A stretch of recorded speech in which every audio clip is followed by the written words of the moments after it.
Do tell me, sir, how do you feel about most TV and movie depictions of your ASD? To put it in a few words, I basically feel the way P.L. Travers felt about Walt Disney's version of Mary Poppins, the way Roald Dahl felt about Willy Wonka and the Chocolate Factory, and the way E.B. White and his wife felt about Hanna-Barbera's animated Charlotte's Web!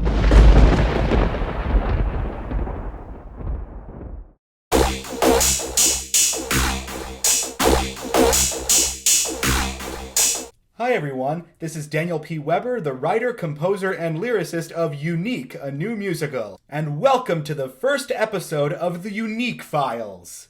This series is all about everything unique. And by everything unique, I mean everything about the musical Unique. From the themes of the musical, to my goals for the musical, to even some behind-the-scenes footage, I guess. I'll be honest, I'm still kind of planning some stuff out. Anyway, in this episode, we'll be talking about representation of disabilities in the media. As an activist for disability rights and an advocate for autism acceptance, I've always been irked by the lack of positive representation in the media regarding disabilities. It may take a while to explain what I mean, but just hear me out and then you'll understand. For the longest time, whenever Hollywood has produced a movie or a TV show with disabled characters, they've almost always cast able-bodied or neurotypical actors in the disabled roles. This is an issue because it prevents actors who have disabilities from telling their own stories. Another common problem in terms of disability misrepresentation in media is that Hollywood loves to incorporate cliches and stereotypes related to disabilities. Because of this, audiences who watch certain movies or TV shows about disabilities may have really bad preconceived notions regarding those kinds of disabilities. Mix it all up in a really, really bad witch's brew, and you've got yourself bad representation.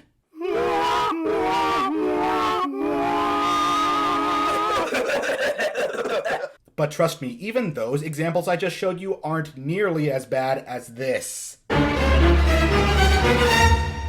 There are two reasons as to why this is the default trend for disability representation in the media. The first of these reasons is that money makes the world go round, the world go round, the world go round. I'm so sorry about that Broadway-themed nightmare fuel. Back to what I'm really saying, my point is that Hollywood loves to exploit other people's disabilities for financial gain. This comes to show that many writers and filmmakers don't have much regard for those who actually have disabilities. Not only that, but it makes the weasels who are behind these movie and TV failures look like Professor Harold Hill. Well, you got trouble, my friend. Right here, I say trouble right here in River City. The second reason Hollywood loves this default trend is that they really, really love to create inspiration Jackson.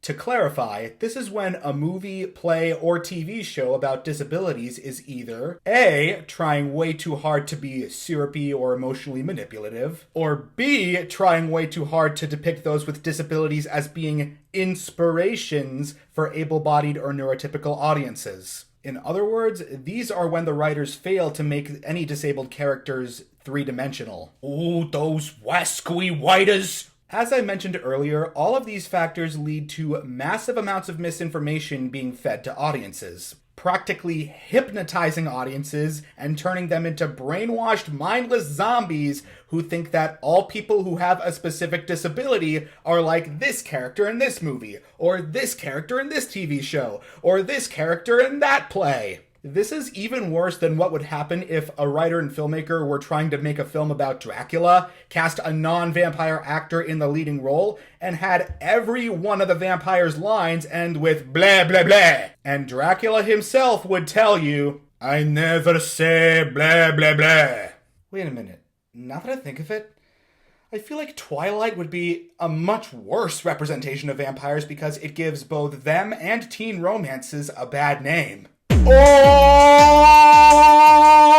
Okay, I'm getting way off track here. With all this in mind, it's clear that we, the people, have a major responsibility to fulfill. We need to ensure that all forms of entertainment, both on screen and on stage, are much more inclusive to autistic actors, writers, directors, editors, and producers. This is the best way we can tell the kinds of stories that rarely get told. It's also the only way to make these stories feel as real and as believable as they can be, since they'd be told from the perspective of a person with a disability or with autism, instead of being Alright, that's about it for today. Thank you all so much for watching. It really does mean a lot. If you enjoyed this video, please drop a like or a favorite. Please feel free to leave a comment. And if you want to see more, please click subscribe. And also feel free to follow me on my Instagram, Twitter, and Facebook pages. Alright, thanks again for watching, and I'll see you next time.